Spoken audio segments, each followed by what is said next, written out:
विद्यार्थ्यांनो, माझे नाव माद्री राजभर आहे. मी तुम्हाला हिंदी हा विषय शिकवणार आहे. आज विद्यालय तुमच्या स्वागत करत आहे. आज जो आपला 5वा धडा आहे त्याचं नाव काय आहे? मधुबन. मधुबन या धड्याचा हे दुसरा सीझन चालत आहे. तर चला बघूया या दुसऱ्या सीझनमध्ये लेखकने काय सांगितलं आहे. पहिल्या सीझनमध्ये आपण बघितले की लेखकने आपली लेखनाची सुरुवात कशी केली आहे. तर आता पुढचा बघूया. बघा, प्रश्न। डॉक्टर साहब, प्राय ऐसा देखा गया है कि कवियों एवं लेखकों के जीवन में उनका लौकिक प्रेम पारलौकिक प्रेम में बदल गया। क्या आपके साथ भी ऐसा हुआ है? आणि प्रश्न असा होता की डॉक्टर साहब, असं म्हटले जाते की जे कवी आणि लेखक आहे त्यांचं जीवनाचं जे लौकिक प्रेम परलौकिक प्रेम बदलाव जाणार आहे, बदलते आहे. तर तुमच्याकडे पण हेच होता का? हे झालं आहेत का? तुमच्याकडे पण हे झालं आहेत का? असा प्रश्न होता. उत्तर बघा, अनुरागजी, प्रेम मनुष्य की एक प्राकृतिक प्रवृत्ती आहे. तेवढ्यात तो काय म्हणाला की अनुरागजी, जे प्रेम आहे ते एक प्राकृतिक प्रवृत्ती आहे. ते आपण आणि तुम्ही नाही करू शकत. हे एक प्राकृतिक संपदा आहे, प्राकृतिक प्रवृत्ती आहे. सन 1926 में मेरा विवाह हो गया. आणि तो म्हणाला सन 1926 ला माझा विवाह झाला और मैं गृहस्थ जीवन में आ गया. आणि तेवढाच मी विवाह म्हणजे गृहस्थ जीवनात आला. अब मुझे सात्विक एवं नैतिकता से प्रेम हो गया. आता मला सात्विक म्हणजे साहित्य आणि नैतिकताचा प्रेम झाला है. मैंने इसी समय यानी सन 1930 में कबीर का रहस्यवाद लिखा. आणि मैं तोच वेळ होता माझ्या जीवनात जेव्हा मी सन 1930 ला कबीरचा रहस्यवाद असा ग्रंथ कबीरचा रहस्यवाद ही लिहिले होते. इतना अवश्य है कि मेरे जीवन में कुछ अनुभव कविता के माध्यम से ही प्रेषित हुए. आणि इथे तो म्हणाला आहे की काही जो क्षण आहे माझ्या जीवनाचे, जो काही क्षण आहे ती मी कविताचा अनुभव माध्यम प्रेरित करत आहे. मुझे बचपन से ही अभिनय का शौक था. मला बाळापासून ही अभिनयचा शौक होता और प्राय उत्सव के अवसर पर नाटकों में भाग लिया करता. आणि जेव्हा कार्यक्रम असतात होता तेव्हा मी नाटकाला भाग घेत होता. मी जेव्हा इथे लेखकने काय म्हणाले की जेव्हा उत्सव होता तेव्हा मी नाटकावर भाग घेत होता. मैंने बात आगे बढ़ाई और पूछा. तेवढ्यात मी अजून प्रश्न विचारले. प्रश्न, डॉक्टर साहब, देश की राजनीतिक स्थिति के बारे में आपकी क्या राय है? आणि तो म्हणाले की देश जे आहे त्यांची राजनीतिक स्थिती, त्यांचा वेळ असा कसा आहे ते तुमचा राय काय, तुमचं मत काय आहे, ते एक प्रश्न होता. उत्तर, मैं राजनीतिक से हमेशा दूर रहा क्योंकि आज की राजनीतिक में स्थिरता का अभाव है. तो म्हणाला की मी राजनीतिक कडून खूपच दूर आहे. मला राजनीतिक ही स्थिरताचा अभाव नाही असा माझी मत आहे की मला राजनीतिक नको हवे. यद्यपि नेहरू जी, शास्त्री जी, इंदिरा जी एवं मोरारजी भाई से मिल चुका हूं. अजून तो काय म्हणाला, मी नेहरूजी, शास्त्रीजी आणि इंदिरा आणि मोरारजी भाई यांच्या सोबत मी भेटून आले आहे और उनसे मेरा परिचय भी है. आणि माझा परिचय पण आहे त्या लोकांबरोबर. परंतु मैंने राजनीति से अपने आप को सदा दूर रखा है. परंतु किंवा मी राजनीतिक कडून नाही जाणार आणि त्याच्यात मी खूप लांब आहे. मुझे राजनीतिक में कोई रुचि नहीं है.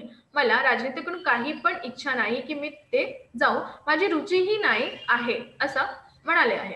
मैं साहित्यकार हूं. मी काय आहे? साहित्यकार. मी कविता लिहिते. मी साहित्यकार आहे और साहित्य चिंतन में विश्वास रखता हूं. आणि साहित्य लिहायचा ही चिंतन माझा विश्वास मी आहे. इतना कहते हुए डॉक्टर साहब ने घड़ी देखी और बोले, अनुराग जी, मुझे 11:30 बजे एक कार्य से जाना है. आणि तेवढ्यात ती घडी पाहिले आणि म्हणाले मला की 11:30 वाजला आहे. मला 11:30 वाजल.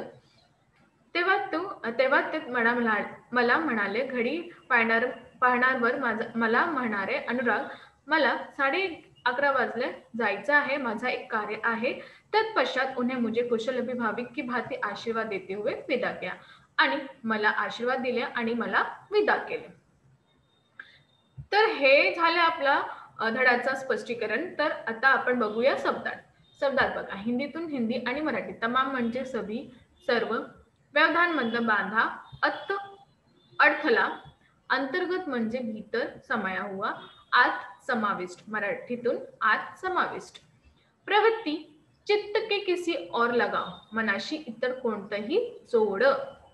नैतिकता, नीती, धोरण, मराठीमध्ये धोरण। प्रेषित, भेजा हुआ आणि मराठीतून बनलेला। अभाव, कमी, मराठीतून अभाव। आता मुहावरे।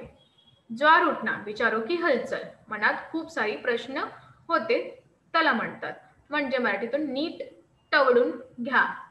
संकेत में आना, घबराना, अति भयभीत होना, मराठीतून भीतीने थरथर, म्हणजे खूप डरावणे होते। आता तुमच्या समोर आले आहे प्रश्न आणि उत्तरे। पहिला प्रश्न काय आहे? गांधी संजाल पूर्ण करे, सूचनानुसार कृती करा। पहिला प्रश्न काय आहे बघा, संजाल पूर्ण करा। बघा इथे प्रश्न आहे, या जो गोलाकार आहे त्यामधून तुम्हाला उत्तर लिहायचं आहे। तुम्हाला असंच बनवायचं आहे।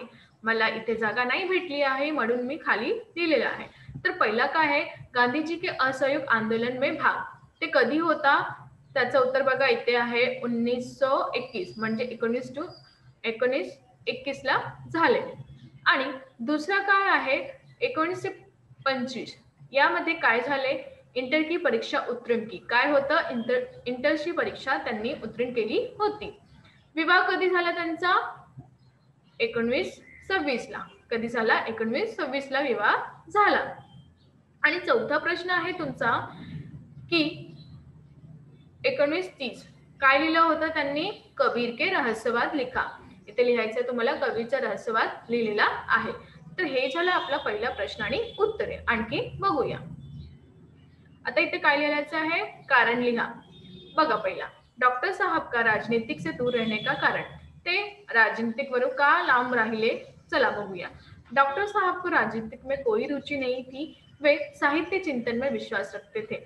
त्याला आवड न होती राजनीतिकच्या आणि ते साहित्य चिंतन अशा वरून विश्वास ठेवले होते आणि त्यांची रुचि पण साहित्यामधूनही होती। दूसरा, डॉक्टर साहब का मध्य प्रदेश से उत्तर प्रदेश आने के लिए प्रेरित होने का कारण, त्याने मध्य प्रदेशातून उत्तर प्रदेश का आले याचं कारण काय होता? याचं कारण हा होता। चला बघूया। डॉक्टर साहब मध्य प्रदेश से उत्तर प्रदेश आने के लिए प्रेरित हुए क्योंकि नागपुर विश्वविद्यालय में हिंदी विषय नहीं था। कारण नागपूर जो विश्वविद्यालय आहे तिथे हिंदी विषय नव्हता, म्हणून ते मध्य प्रदेशातून उत्तर प्रदेश मध्ये आले होते। बघा तिसरा कृती काय? पाठ में प्रयुक्त भूतपूर्व प्रधानमंत्रियों के नाम लिखे। जे प्रधानमंत्री आले आहेत भूतपूर्व आहे त्यांचं नाव लिहायचं आहे। हे बघा 1 2 3 4 इथे रिक्त दिले आहे, तुम्हाला इथे लिहायचं आहे। कुठे लिहायचं? असा प्रकारे तुम्हाला हे वृक्ष बनवायचं आहे आणि इथे तुम्हाला उत्तर लिहायचं आहे। पहिला काय आहे? जवाहरलाल नेहरू, दूसरा लाल बहादुर शास्त्री आणि तिसरा आहे इंदिरा गांधी, चौथा आहे मोरारजी देसाई। तर तुम्हाला इथे लिहायचं आहे। हे झालं तुमचा तिसरा प्रश्न। आता चौथा बघूया। गृहस्थ जीवन में इनसे प्रेम हुआ। गृहस्थ जीवन में जे गृहस्थ जीवनाचं त्यांचा कोणावर प्रेम झाला होता? तर पहिला आहे, इथे 2 जागा तुम्हाला दिलेल्या आहे। तर पहिलाच तुम्ही काय लिहायचे? सात्विकता। इथे काय लिहिणार? सात्विकता आणि इथे नैतिकता। तर हे झालं चौथा प्रश्न आणि उत्तर।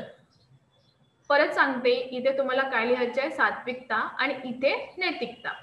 कळालं तुम्हाला? हो, चला बघूया। तर आज आपण काय शिकलो की जेव्हा तुम्ही अभ्यास करते, जेव्हा तुमची रुची ज्याच्याकडे पण असणार, तुम्ही जसं अभ्यास करणार, लिहिणार, ज्याची रुची तुम्हाला हवे, जसं पेंटिंग करणार तुम्ही, गायिका, नृत्य असं कोणताही रुची तुमच्यावर आहे, तुम्हाला वाटले आहे की ही मी करून ही मी करून मागे मला व्हायचं आहे या मागे जायचं आहे, तर तुम्ही करा. पण तुम्ही एकटाच नको करा. त्याची जी बातमी आहे तुम्ही लोकांना सांगा. म्हणजे तुमचे आई-वडील, भाऊ-बहीण लोकांना सांगा की मला हे आवडते, मी हे करणार. तर हे करून तुम्ही आपल्या रुचीमध्ये जा.